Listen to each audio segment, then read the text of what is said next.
देख रहे हैं सफलता ग्रुप और आज हम बात कर रहे हैं इतिहास इंटर के कुछ महत्वपूर्ण ऑब्जेक्टिव क्वेश्चन। जी हाँ, इंटरमीडिएट इतिहास के कुछ महत्वपूर्ण ऑब्जेक्टिव प्रश्न और उसके आंसर को बारे में आज हम जानेंगे। इससे पहले का वीडियो अपलोड है और अभी तक आपने उसे नहीं देखा है तो जाके देख लीजिए। तो चलिए बात करते हैं इंटरमीडिएट के सेकेंड नंबर चैप्टर राजा, किसान, नगर, आरंभिक राज्य और अर्थव्यवस्था लगभग 600 ईसा पूर्व से 600 ईस्वी तक के कुछ महत्वपूर्ण ऑब्जेक्टिव प्रश्न और उसका आंसर। ये भाग 2 वीडियो है। इससे पहले का भाग अपलोड हो रखा है। अगर अभी तक आपने नहीं देखा है तो जाके उसे देख लीजिए। तो चलिए बगैर देर किए हुए देखते हैं सफलता ग्रुप के सौजन्य से इंटरमीडिएट इतिहास के कुछ महत्वपूर्ण ऑब्जेक्टिव प्रश्न और उसके उत्तर। तो यहाँ पर देख लीजिए, हमारा पहला नंबर प्रश्न काफ़ी महत्वपूर्ण प्रश्न है। पहला नंबर प्रश्न यहाँ पर कहता है कि 6ठी शताब्दी ईसा पूर्व में राजतंत्र थे। अंग, मगध, वत्स, वजी। बी में देखिए कौशल्य, चेंदी, काशी, बजी। सी अंग, मगध, कुरु और मतल।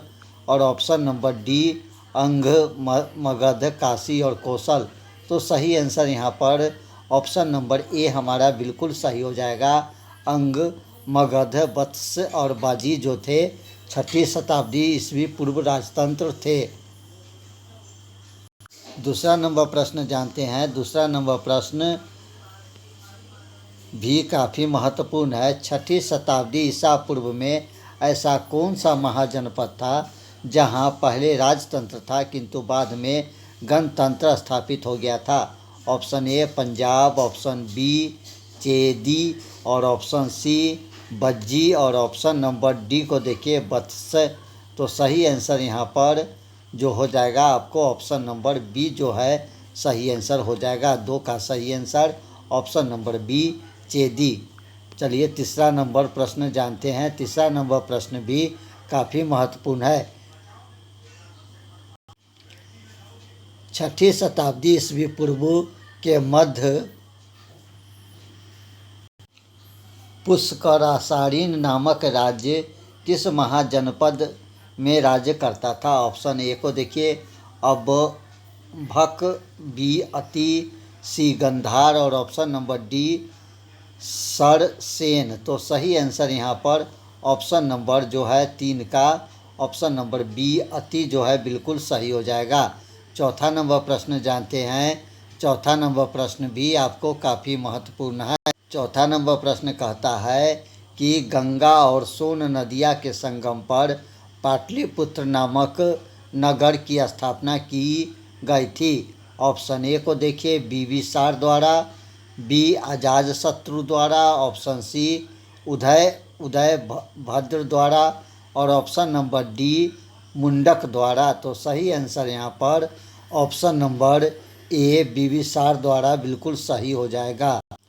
4 का सही आंसर ऑप्शन नंबर ए यानी गंगा नदी और सोन नदी के संगम पर पाटलिपुत्र नामक नगर की जो स्थापना किए थे वो आपको सही आंसर बिंबिसार जो है बिल्कुल सही हो जाएगा। उन्होंने ही पाटलिपुत्र नगर की स्थापना किया था।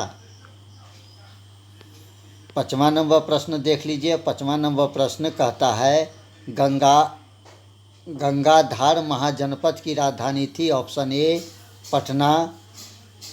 फिर से प्रश्न देख लीजिए। गंधार महाजनपद की राजधानी थी Patna. Option B Mahishmati, option C Hatak, option D Takshashila. तो सही आंसर यहाँ पर ऑप्शन नंबर सी जो है बिल्कुल सही हो जाएगा। हाटक गंधार महाजनपद की राजधानी हाटक थी।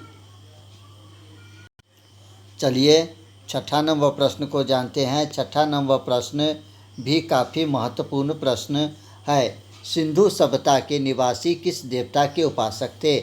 Option A Indra, B Shiva, option C Vishnu और ऑप्शन नंबर डी को देखिए अग्नि। तो सही आंसर यहाँ पर ऑप्शन नंबर बी जो है बिल्कुल सही हो जाएगा यानी कि शिव। सिंधु घाटी सभ्यता के निवासी शिव के उपासक थे।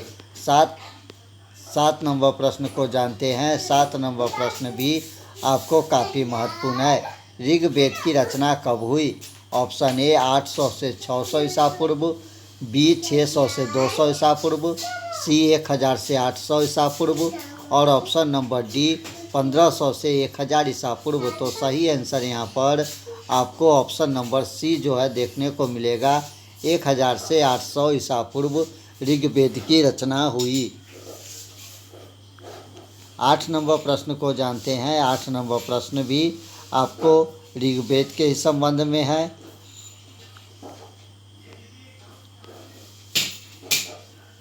प्रश्न है, ऋग्वेद में कुल कितने सूतक है?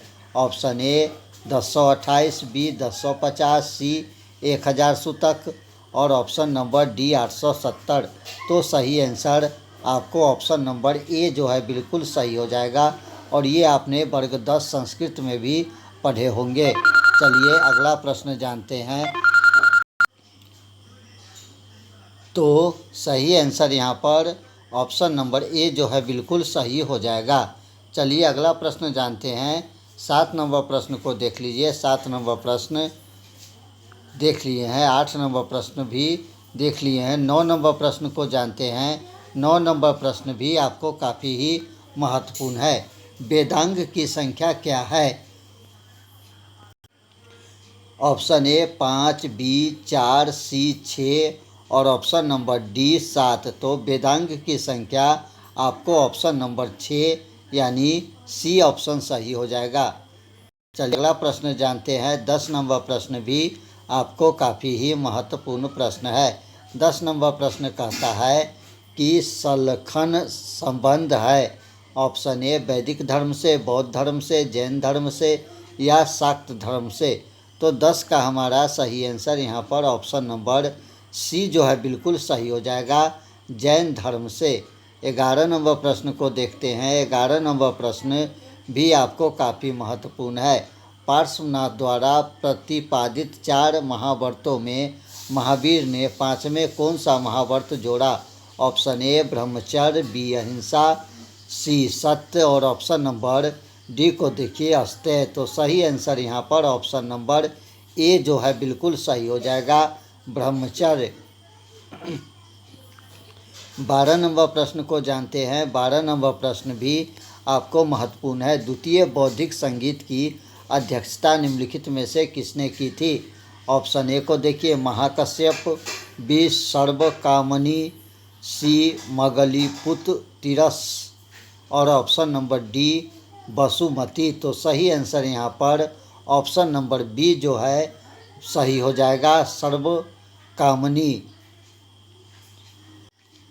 चलिए अगला प्रश्न जानते हैं। हमारा 13 नंबर प्रश्न जो है काफ़ी महत्वपूर्ण है। बौद्ध संघ में प्रविष्ट होने की प्रक्रिया कहलाती है। ऑप्शन ए को देखिए उपसंपदा, बी को देखिए धर्म चक्र परिवर्तन, सी सूत और डी उपासक। तो सही आंसर यहाँ पर ऑप्शन नंबर ए जो है बिल्कुल सही हो जाएगा, उपसंप्रदा। 14 नंबर प्रश्न को जानते हैं। 14 नंबर प्रश्न भी काफ़ी महत्वपूर्ण है। मौर्यकालीन कलिंग राज्य स्थित था। ऑप्शन ए वर्तमान उत्तरी उड़ीसा में, बी वर्तमान पूर्वी उड़ीसा में, सी वर्तमान पश्चिमी उड़ीसा में और ऑप्शन डी वर्तमान दक्षिणी उड़ीसा में। तो सही आंसर है आपको 14 का मौर्यकालीन कलिंग राज्य जो स्थित था वो वर्तमान दक्षिण उड़ीसा में स्थित था। मौर्य वंश वर्तमान के दक्षिण उड़ीसा में अवस्थित था। चलिए 14 नंबर प्रश्न जो है 15 नंबर प्रश्न अब देखते हैं। 15 नंबर प्रश्न कहता है मौर्य साम्राज्य मुख्य रूप से विभक्त था 4 प्रांतों में, 2 प्रांतों में, 5 प्रांतों में या 8 प्रांतों में। तो सही आंसर आपको ऑप्शन नंबर सी 5 प्रांतों बिल्कुल सही हो जाएगा। मौर्य साम्राज्य 5 प्रांतों में विभक्त था। 16 नंबर प्रश्न को जानते हैं। 16 नंबर प्रश्न आपको काफ़ी ही महत्वपूर्ण है। 16 नंबर प्रश्न देखिए कहता है मौर्य काल में जनपद से प्राप्त होने वाली आय को कहा जाता था। ऑप्शन ए को देखिए दुर्ग, बी जो हमारा राष्ट्र हो जाएगा, सी राष्ट्रीय और ऑप्शन नंबर डी उपयुक्त में से कोई नहीं। तो सही आंसर ऑप्शन नंबर बी जो है राष्ट्र बिल्कुल सही हो जाएगा। 17 नंबर प्रश्न को जानते हैं। 17 नंबर प्रश्न कहता है मगध साम्राज्य की राजधानी थी। Option A Champa, option B Kaushambi, option C Pataliputra और ऑप्शन डी उज्जैन। तो सही आंसर यहाँ पर ऑप्शन नंबर बी जो है कौशाम्बी मगध साम्राज्य की राजधानी था। 18 नंबर प्रश्न को देखते हैं। 18 नंबर प्रश्न कहता है 16 महाजनपदों का उदय हुआ था। ऑप्शन ए मौर्य युग में, बी बुद्ध युग, सी गुप्त युग में और ऑप्शन नंबर डी ऋग्वैदिक युग में। तो सही आंसर यहाँ पर ऑप्शन नंबर बी जो है बिल्कुल सही हो जाएगा, बुद्ध युग में। 19 नंबर प्रश्न को जानते हैं। निम्न में से कौन सा महाजनपद दक्कन में स्थित था। Option A Kaushal, B Avanti, C अस्समाल और ऑप्शन डी मत्स्य। तो सही आंसर यहाँ पर ऑप्शन नंबर सी जो है बिल्कुल सही हो जाएगा, अस्समाल। 20 नंबर प्रश्न को जानते हैं। 20 नंबर प्रश्न कहता है सर्वप्रथम सिक्के का चलन आरंभ होता प्रतीत होता है। पहली शती पूर्व के लगभग से, 5वीं सदी ईसा पूर्व के लगभग से, 10वीं सदी ईसा पूर्व के लगभग से और ऑप्शन डी 5वीं सदी ईसा पूर्व के लगभग से। तो सही आंसर यहाँ पर 20 का ऑप्शन नंबर बी 5वीं सदी ईसा पूर्व के लगभग से सही हो जाएगा। 21 नंबर प्रश्न को जानते हैं। 21 नंबर प्रश्न दोस्तों कहता है गोत्र संस्था का प्रादुर्भाव कब हुआ। ऑप्शन ए को देखिए ऋग्वैदिक काल, बी बौद्ध काल, सी उत्तर वैदिक काल और ऑप्शन नंबर डी कहता है मौर्य काल। तो सही आंसर यहाँ पर ऑप्शन नंबर सी उत्तर वैदिक काल बिल्कुल सही हो जाएगा। गोत्र संस्था का प्रादुर्भाव जो है उत्तर वैदिक काल में शुरू हुआ। 22 नंबर प्रश्न जानते हैं। 22 नंबर प्रश्न 6ठी शताब्दी पूर्व अनेक गणतंत्रात्मक राज्य अमेरिका में थे। इस प्रकार के राज्य में एक शासक राजा था। इस राज्य में किस महान व्यक्ति का जन्म हुआ था। महात्मा बुद्ध, महावीर स्वामी, उपयुक्त दोनों और ऑप्शन नंबर डी कोई नहीं। तो सही आंसर यहाँ पर ऑप्शन नंबर ए जो है बिल्कुल सही हो जाएगा, महात्मा बुद्ध। 23 नंबर प्रश्न को देख लीजिए। 23 नंबर प्रश्न जो है काफ़ी महत्वपूर्ण है। मेगास्थनीज की इंडिका के विषय में कौन सा कथन सत्य है। इंडिका वास्तविक रूप से प्राप्त नहीं हुई है। ऑप्शन ए बी को देखिए डायोटोरस ने इंडिका के कुछ उदाहरणों को प्रस्तुत किया है। सी को देखिए इंडिका मौर्यकालीन इतिहास जानने का महत्वपूर्ण स्रोत है और ऑप्शन डी उपयुक्त सभी। तो सही आंसर आपको 23 का ऑप्शन नंबर डी उपयुक्त सभी जो है बिल्कुल सही हो जाएगा। चलिए अगला प्रश्न जानते हैं। हमारा 24 नंबर प्रश्न कहता है मेगास्थनीज के अनुसार पाटलिपुत्र का प्रबंध 3 सदस्यों का एक आयोग करता था। इस आयोग के 6 मंडल थे। प्रत्येक मंडल में सदस्य थे 6, 5, 4 और ऑप्शन नंबर डी को देखिए 3। तो सही आंसर यहाँ पर ऑप्शन नंबर बी 24 का ऑप्शन नंबर बी 5 जो है सदस्य बिल्कुल सही हो जाएगा। 25 नंबर प्रश्न जानते हैं। 25 नंबर प्रश्न अशोक द्वारा प्रचारित बौद्ध कर्म कहाँ प्रचलित नहीं हुआ। जापान में, सीरिया में, ब्रिटेन में और ऑप्शन नंबर डी श्रीलंका में।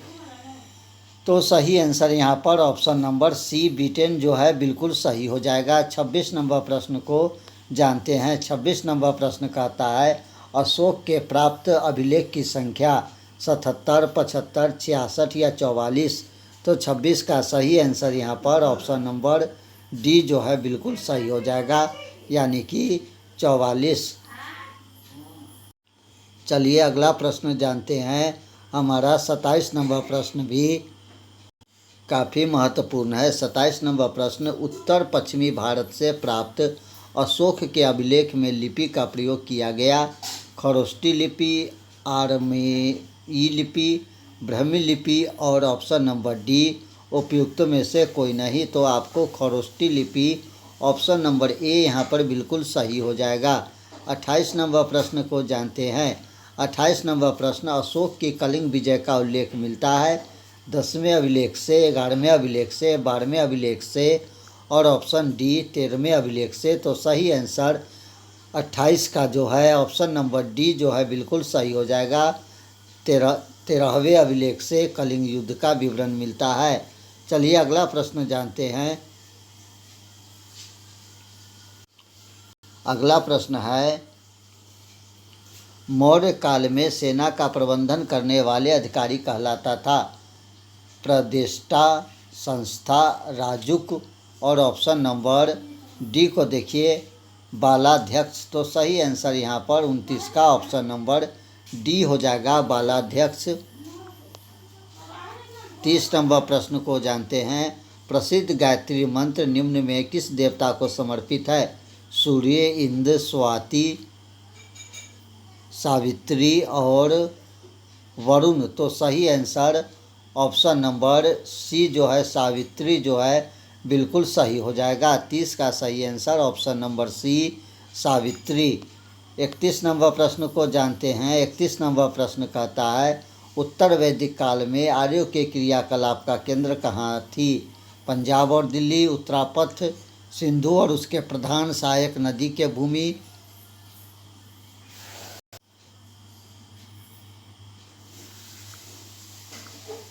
और ऑप्शन नंबर डी गंगा की ऊपरी घाटी क्षेत्र में। तो सही आंसर यहाँ पर ऑप्शन नंबर सी जो है बिल्कुल सही हो जाएगा, सिंधु और उसके प्रधान सहायक नदी के भूमि, यमुना से बंगाल के पश्चिम सीमा तक। 32 नंबर प्रश्न को देख लीजिए। 32 नंबर प्रश्न कहता है, महात्मा बुद्ध के घर त्यागने के बाद उसका प्रथम गुरु कौन था? आनंद, असघोष, अलार और उत्कर्मापुत और ऑप्शन डी इनमें से कोई नहीं। तो सही आंसर यहाँ पर ऑप्शन नंबर सी जो है बिल्कुल सही हो जाएगा। 33 नंबर प्रश्न जानते हैं। 33 नंबर प्रश्न कहता है, तृतीय बुद्ध सभा का आयोजन कहाँ हुआ? राजगीर, पाटलिपुत्र, वैशाली और ऑप्शन नंबर डी कुंडलवन। तो सही आंसर यहाँ पर कुंडलवन ही सही हो जाएगा, ऑप्शन नंबर डी आपको सही हो जाएगा। चलिए अगला प्रश्न जानते हैं। हमारा 34 नंबर प्रश्न भी आपको काफ़ी महत्वपूर्ण है।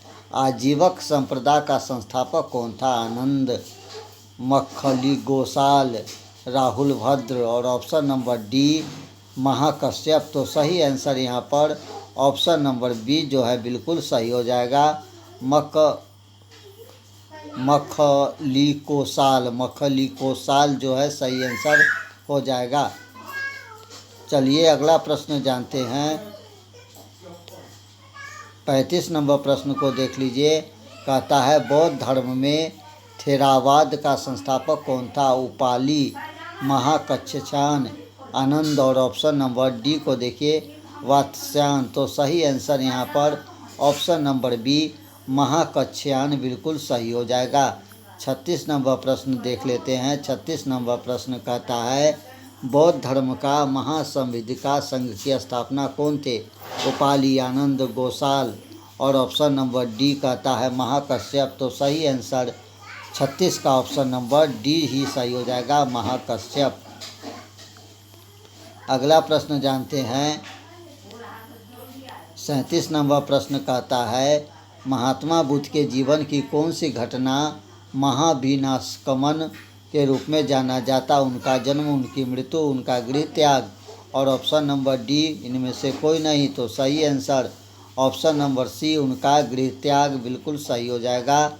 38 नंबर प्रश्न को देख लीजिए। 38 नंबर प्रश्न कहता है, निम्न में कौन जैन धर्म का विरतन नहीं है?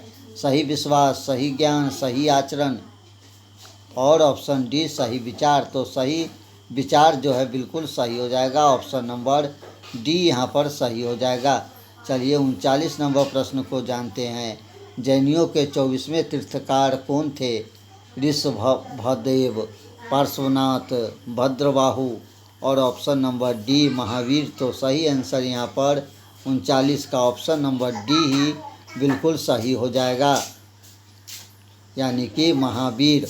चलिए अगला प्रश्न जानते हैं। हमारा 41 नंबर प्रश्न कहता है, तीसरी शताब्दी के आसपास प्रथम जैन सभा का आयोजन कहाँ हुआ? वैशाली में, राजगीर में, वल्लभी में और ऑप्शन नंबर डी पाटलिपुत्र में। तो सही आंसर 41 का ऑप्शन नंबर डी हो जाएगा, यानी कि पाटलिपुत्र। चलिए अगला प्रश्न जानते हैं। 42 नंबर प्रश्न को कहता है, जैन धर्म और बौद्ध धर्म में क्या समानता थी? दोनों ही अनिश्वरवादी था। दोनों वैदिक कर्मकांड के विरोधी है। जाति प्रथा के का दोनों धर्म में स्थान नहीं है। और ऑप्शन नंबर डी उपयुक्त सभी। तो सही आंसर यहाँ पर 42 का ऑप्शन नंबर डी जो है उपयुक्त सभी बिल्कुल सही हो जाएगा। चलिए 43 नंबर प्रश्न को जानते हैं। 43 नंबर प्रश्न कहता है सांची सपूत की खोज किसने की थी? जनरल टेलर ने, अलेक्जेंडर किंगडम ने, एफ सी मैसी ने। और ऑप्शन नंबर डी कहता है मेजर कॉल। तो सही आंसर यहाँ पर option number A General Taylor बिल्कुल सही हो जाएगा। 44 नंबर प्रश्न को देख लेते हैं। 44 नंबर प्रश्न जो है आपको कहता है कि शैव धर्म के अनुयायी कहलाते थे अलवार, नयनार, कराईकाल। और ऑप्शन नंबर डी भागवत। तो सही आंसर यहाँ पर 44 का ऑप्शन नंबर बी नयनार जो है बिल्कुल सही हो जाएगा। 45 नंबर प्रश्न को जानते हैं। 45 नंबर प्रश्न कहता है विष्णु के 10 अवतार का जिक्र किस पुराण में है? ऑप्शन ए को देखिए मत्स्य पुराण, ऑप्शन बी को देखिए वायु पुराण, सी गरुड़ पुराण और ऑप्शन नंबर डी विष्णु पुराण। तो सही आंसर यहाँ पर ऑप्शन नंबर ए मत्स्य पुराण बिल्कुल सही हो जाएगा। 46 नंबर प्रश्न को जानते हैं। 46 नंबर प्रश्न विष्णु के 10 अवतार का जिक्र किस पुराण में है? मत्स्य पुराण, वायु पुराण, गरुड़ पुराण और ऑप्शन नंबर डी विष्णु पुराण। तो सही आंसर यहाँ पर ऑप्शन नंबर ए मत्स्य पुराण बिल्कुल सही हो जाएगा। 46 नंबर प्रश्न को जानते हैं। 46 नंबर प्रश्न वासुदेव कृष्ण जिन्हें भागवत संप्रदाय का प्रेरणता माना जाता है जन्म किस कुल में हुआ था? ऋषि, यदु, कोलिल, इनमें से कोई नहीं। तो सही आंसर यहाँ पर वृष्णि जो है बिल्कुल सही हो जाएगा। 40 का ये ऑप्शन सही हो जाएगा। 46 का माफ़ कीजिएगा। 47 नंबर प्रश्न को देख लीजिए। जैन धर्म के अनुसार संसार 6 द्रव्य से मिलकर बना है। इनमें से कौन इनमें नहीं है? जीव को देखिए पुतल, काल और ऑप्शन नंबर डी पाताल। तो सही आंसर यहाँ पर ऑप्शन नंबर 47 का डी सही हो जाएगा पाताल। चलिए 48 नंबर प्रश्न को जानते हैं। 48 नंबर प्रश्न पिटक 3 निम्नलिखित में से किस पिटक में आध्यात्मिक एवं दार्शनिक सिद्धांत का संग्रह है? सुत्त पिटक, विनय पिटक, अभिधम पिटक। ऑप्शन डी इनमें से कोई नहीं। तो सही आंसर 48 का ऑप्शन नंबर सी अधिधम पिटक जो है बिल्कुल सही हो जाएगा। 49 नंबर प्रश्न को जानते हैं। आरंभिक वैदिक अर्थव्यवस्था किस प्रकार की थी?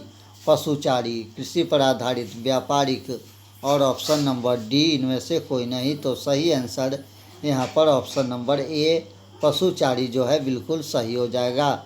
और दोस्तों 50 नंबर प्रश्न को जानते हैं। जन शब्द का ऋग्वेद में 275 बार प्रयोग किया। जनपद उसी वेद में कितने बार प्रयोग किया गया? 200 बार, 300 बार और ऑप्शन नंबर सी 10 बार, डी 1 बार भी नहीं। तो सही आंसर यहाँ पर 1 बार भी नहीं जो है बिल्कुल सही हो जाएगा।